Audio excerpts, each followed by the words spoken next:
welcome to another session of Groundbreakers Live. I'm your host, Javed Mohammed. I'm doing a very special edition here with Chukwuebuka Anazodo. Ebuka, welcome. Thank you very much, Javed. Okay, and perhaps you can just help me with your name, because I know I probably didn't get it exactly right. Okay, my name is Chukwuebuka Anazodo, and I am a software developer.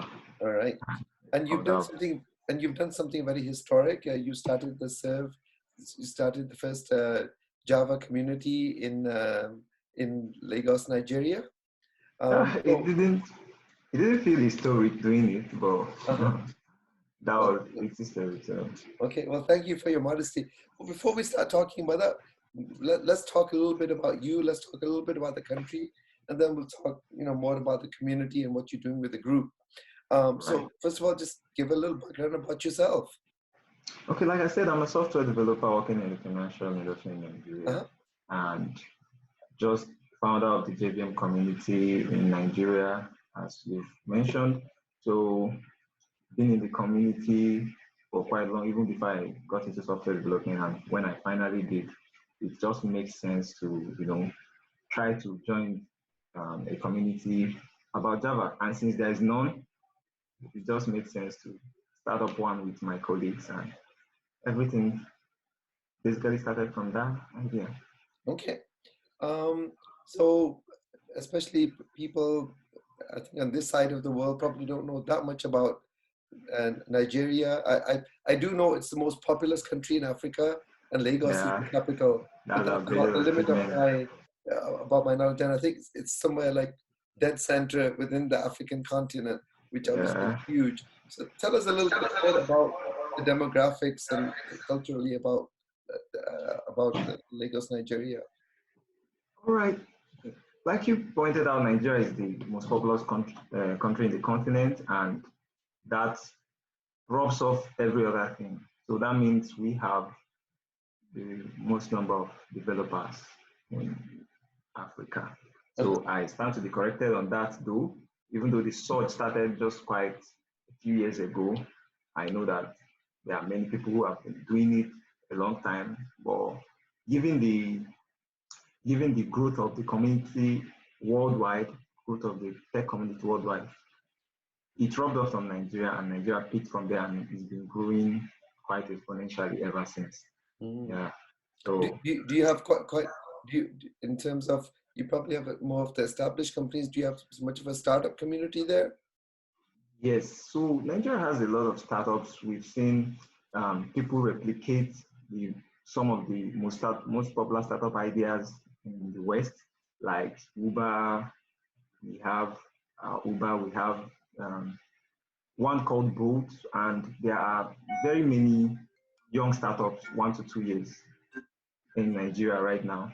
And compared to Africa, though, Nigeria seems to be lagging a little behind in tech startups to countries like Morocco and Kenya, but we are very much in the game. And a couple of our companies, especially in the fintech space, have actually gone on to win seed funding from popular VCs in the US. So Nigeria is right up there in startup. Okay, great. So tell us how you got started with the user group over there, and how big is it? How often do you guys meet? To give us a little, insight into that. Yes, so the idea started when I was at the Software Development Institute in Nigeria, Decagon. So you have to choose a stack, and I went with the Java stack, Java and every other thing. I and my colleagues, we've been attending conferences, meetups of various other tech communities. But when we got into Java, it was as if we are in a lone world. So instead of leaving it like that, we know that there are other Java developers out there in Nigeria, and we decided to, you know what, let's start this up, no matter how it seems, no matter how odd it seems at then. And we started doing our research, and JVM Community in Nigeria was born. And as the name implies, JVM, at that point, we decided to include some other JVM languages, which the number of developers are not much compared to the number of Java developers. So in a way, it's still like a Java user group. Yeah. So that's how idea was And, born. and how many people do you have, and how frequently do you meet? Yes, so our last meetup, we were able to have about 23 people in attendance. Hmm. Yes, and I would like to say we are 49 in number, even though we've not met all everybody, but through our social media channels, especially WhatsApp and Hmm. Slack. So we have a total of like 49 people, and we are still doing more. About how often we meet, the we are 5 people that are kind of like the organizers. So we meet once a month, and we are looking to adding more people to that circle. Now, the others, the one we invite the general public of Java developers happens once every quarter. So we've done the one we told you there was 23 people in attendance for this first quarter, and we'll have another one by June for the second. Okay. All right. So what do you want to accomplish with the group? And like, it's like with any of these things that say a year down the road or 2 years down the road, I mean, how will you measure success? Okay, yes, we'll measure success. Uh, I don't know if you've seen what we drafted out as our mission and vision. So we said we want to encourage the usage of Java by companies, by developers. Mhm. So we will definitely measure our success by how many companies are able to, based on our influence, decide to start up new projects or probably migrate existing projects to Java or even more newer versions of Java. Maybe companies that run on older versions of Java are able to migrate to newer versions of Java. So that is one metric for measuring success. Another is how many developers we are able to get up to, because Nigeria is still a young developer community. So how many developers were able to encourage to go into Java? I can remember when I was starting off, Java was seen as an old and extinct language, but obviously it's not. So we need to encourage more people, take out that stigma, and yeah, it's also a means to measure success with. And then probably how many conferences we're able to hold and how many um, companies we're able to get to know about us. Gratefully, you guys are knowing about us right now. So Mhm. also Yeah. add that as a minor metric. All right. Well, I think those are like kind of great goals to have. And I'm just kind of assuming, and I wish you all the best, you and your organizers. But so, assuming you're successful, like how do you plan to kind of give back to the community?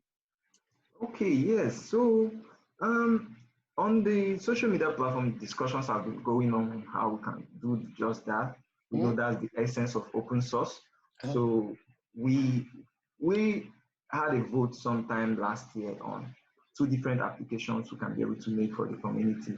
One was a recipe app, and the other one was a hazard alert app. And I don't know whether to say coincidentally the issue of the coronavirus outbreak. So it Uh-huh. made us really take that as the project. So what we'll be doing is we'll be building an Android app. Nigeria has a large number of more number of mobile users, so we'll build a mobile app that will work on Java for Android and then maybe Spring Boot for the API.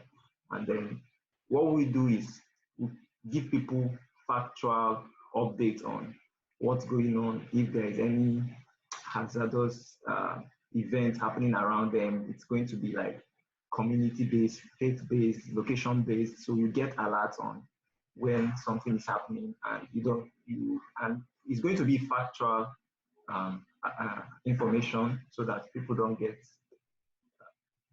wrong information from the internet that is flying around everywhere. Okay. All right. Um, and then just to kind of wrap things up, I was like to just kind Okay. of, I'm sure we could, there's probably a lot of areas we could explore. And then, is there something I should have asked you and I didn't? Well, you should have asked me how the the global Java community, which is quite big, Uh-huh. could help us achieve our goals. Uh-huh. And we really need the expertise of people who have been doing this for years, Uh-huh. people we need mentorship from people, and maybe speak to us remotely 1 or 2 times and help us, including financially, in organizing some of these events in Nigeria. Actually, right now, we take out from our salary all the organizers to put these things to play. So, Well, I think, I think you'll find that, there are many, we have different, not only events in some of the bigger cities, but we also have